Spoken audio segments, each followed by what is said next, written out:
Paul promised me there'd be nothing permanent here. Adamantly, Mom, I promise you'll be nothing permanent. Well, then all the cement trucks started showing up.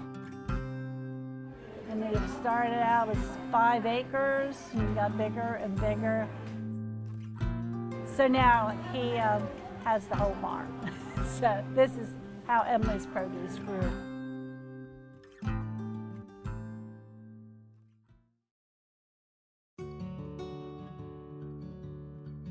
The original farmer, Jackson, came from Wisconsin, decided to move east. Packed everything up, horses, wagons, everything they owned. Cows, chickens, what equipment he had. Put it on a train and settled on Dalesville Road. We bought the first farm in Dorchester County in 1868. I'm the 6th generation since they moved here on this farm.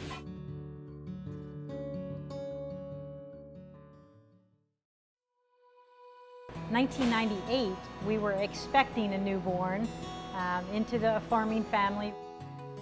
My husband then, Paul, 6th generation, so this would be our first child, be the 7th generation.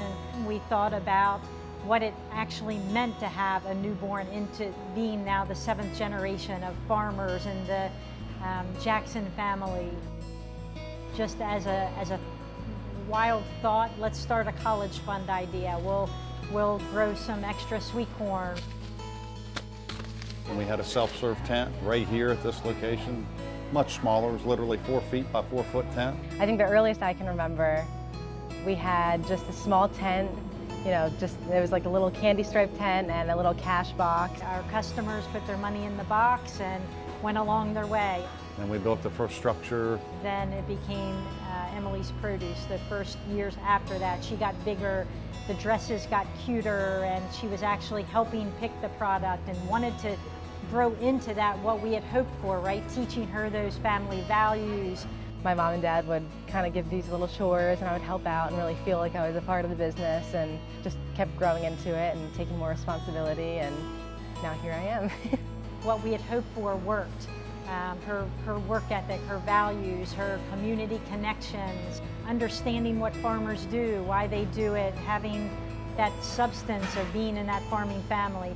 It didn't take me long to realize that, it's something to be proud of. It's a lot of hard work that's gone into here, and I certainly am proud of my family's accomplishments, and, hope to carry it on, and that's my goal.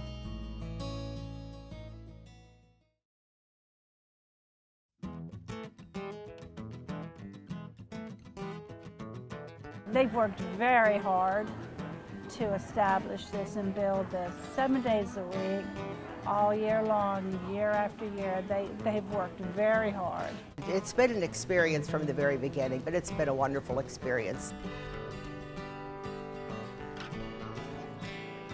It's been fun. It's been a great experience for me to be side by side with my grandchildren and my daughter and her husband. Yes, a lot of my friends can't believe that we work together.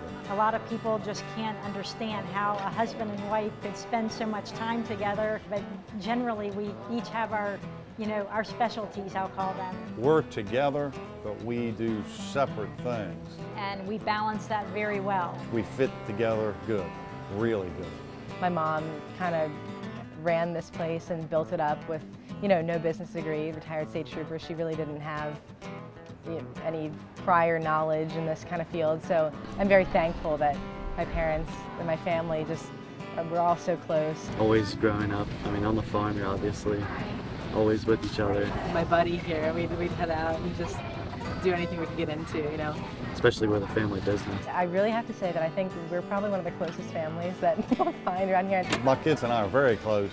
Both of them really helped me on the farm a lot. So now, 22 years later, here we are, Emily's Produce. This is it. There's anything you could imagine, right? Ice cream, hand-dipped ice cream, pies, a bakery, fresh baked breads, local beef, and fruits and vegetables, and flowers, and a 5-acre corn maze. Who knew, that there'd be so much to do at Emily's Produce? Of course, all the produce is local, and, we can really stand through that testament. We pick it ourselves. We eat it, every day. We know the quality and we're certain about it, and we would never carry anything that we weren't sure of. You know, we're reducing that carbon footprint of it not traveling in that tractor trailer all the way across the country. It's coming a mile, sometimes 100 yards away from where they're picking it up off the table. So I think Emily's Produce is such a star location because It's a place to gather for families. It's a place for the community to feel like they get who's growing their food or who's providing the fund for them or who's providing that experience. I know a lot of people that I've seen here for years, and they just keep coming back. I think it's just it's the area, it's the beauty. We certainly take a lot of time to make this place feel homey and just feel like a destination. It's something to be proud of.